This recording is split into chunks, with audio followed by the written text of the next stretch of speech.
আসসালামু আলাইকুম। আশা করি আপনারা ভালো আছেন। আপনারা যারা ভবিষ্যতে ফ্ল্যাট বাড়ি কিনতে চান তাদের অনেক কিছু দেখার ভেতরেও দুটো জিনিস অবশ্যই খেয়াল করবেন।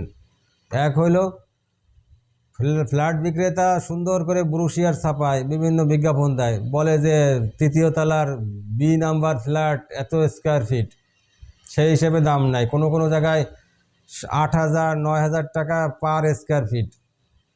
তো বলা হয় যে এই জায়গায় 1550 স্কোয়ার ফিট আছে, ব্রুশিয়ারে ছাপানো। আপনিও হুড়হুড় করে উঠে গেলেন, দেখলেন না, কিন্তু ওই জায়গায় দেখা যায় পরবর্তীতে 100 থেকে 125-30 স্কোয়ার ফিট কম ফ্ল্যাটের আয়তন। তাহলে আপনার কতটা আর্থিক ক্ষতিগ্রস্ত হলেন। আবার অনেকে গ্যাঞ্জাম বাদে গাড়ির গ্যারেজ উল্লেখ থাকে না।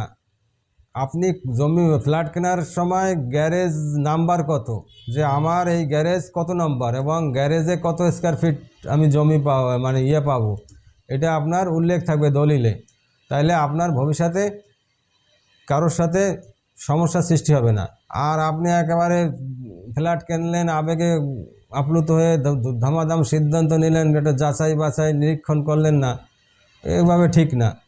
আমি আমার এই কর্মজীবনে দেখেছি অনেক অসাধু বিক্রেতা আছে, তারা তাদের ব্রুশিয়ারে এবং চটকদার বিজ্ঞাপন বিভিন্ন ইয়েতে উল্লেখ করে যে আমার এই এত নম্বর ফ্ল্যাট এত স্কোয়ার ফিট, এত স্কোয়ার ফিট পার্কিং, এই কিন্তু রেজিস্ট্রি করার সময় দলিল যখন হয় তখন ওই ক্রেতা মাপে না, খোঁজও নেয় না। ওই 7,000 টাকা মনে করেন স্কোয়ার ফিট, তাহলে 7,000 গুণ 150, কত টাকা আপনার মিসিং হয়ে গেল। একটু সতর্ক না আপনি। আপনি একটা সার্ভেয়ার আনলে কত লাগতো, 2,000 কি 3,000 নিত। এই 3,000 টাকা খরচ করলেন না, বুঝলেন না, আপনি 10.5-11 লাখ টাকার বাড়ি খাইলেন।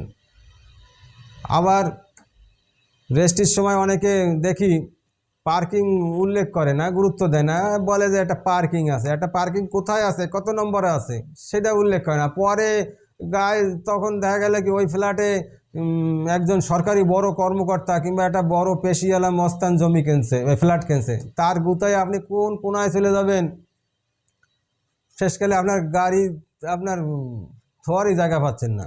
কিন্তু দলিলে যদি শুরুতে আপনি সতর্ক হন যে আমার এই ফ্ল্যাটের আমি যে গাড়িটা পাবো গ্যারেজ সেটা কত নাম্বার, এটা মার্ক করে দাও, ওই গ্যারেজে মার্ক করা থাকবে ABCDEFG এরকম যে কয়টা গিয়ে আপনার দলিল উল্লেখ থাকবে যে আমার এই B নাম্বার কি C নাম্বার। তাইলে আপনার যতই পেশি সরকারি কর্মকর্তা হোক কি মোস্তান হোক, আপনারা ঠেলতে পারবে না। আর নাহলে আপনি ক্যারাম বোর্ডের গুটির মতো টুকুস টুকুস করতে করতে করতে করতে কোন কোনায় চলে যাবেন বুঝতেও পারবেন না। এজন্য আবেগে গদগদ হওয়া যাবে না। ভাবিয়া করিও কাজ, করিয়া ভাবিও না, তাইলে আপনার সমস্যা হবে না। আর যদি কেনার সময় আপনার সার কইলো বিক্রেতা, চা খাওয়াইলো, পোক পাক দিল, আপনিও পগে গেলেন, মান সম্মান রক্ষার জন্য একটু শক্ত কথা কইলেন না, তাইলে পরে পস্তাবেন, আপনার নেক্সট জেনারেশন পস্তাবে। আপনি যখন ওই ফ্ল্যাট বিক্রি করতে যাবেন তখন সেই ক্রেতা হয়তো আপনার চাইতে শেয়ানা হতে পারে, সে তখন ঠিকই মাইফে আপনার টাকা দিয়ে দেবে।